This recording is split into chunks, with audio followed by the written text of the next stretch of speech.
5 তারিখ যখন এই অবস্থা থেকে আল্লাহ তাআলা আমাদেরকে মুক্তি দিলেন, আমরাই সেই দল, মজলুম দল, সবচেয়ে বড় মজলুম দল। সবার আগে আওয়াজ তুললাম, প্রিয় দেশবাসী, শান্ত থাকুন, ধৈর্য ধরুন এবং জননিরাপত্তা বিধানে নিজ নিজ জায়গা থেকে দায়িত্ব পালন করুন। আমরা বলে দিলাম, দুঃখ, বেদনা, যন্ত্রণা যাই থাকুক, আল্লাহ তাআলা জুলুমের হাত থেকে আমাদেরকে মুক্ত করেছেন।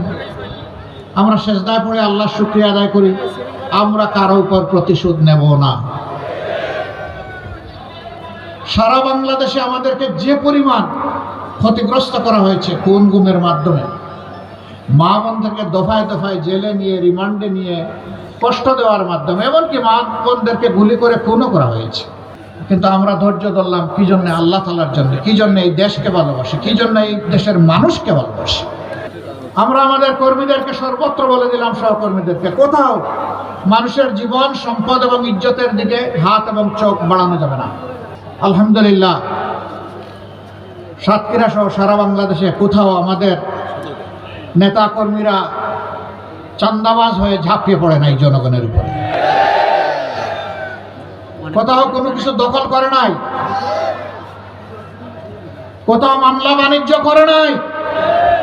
যে মানুষ দোষ করে নাই তাকে মামলার আসামি কোথাও বানানো নাই। হাজার হাজার মামলা আমরা করি নাই, প্রতীকী কিছু মামলা করা হয়েছে যারা করতে চেয়েছেন। আমরা কাউকে উৎসাহিত করি নাই।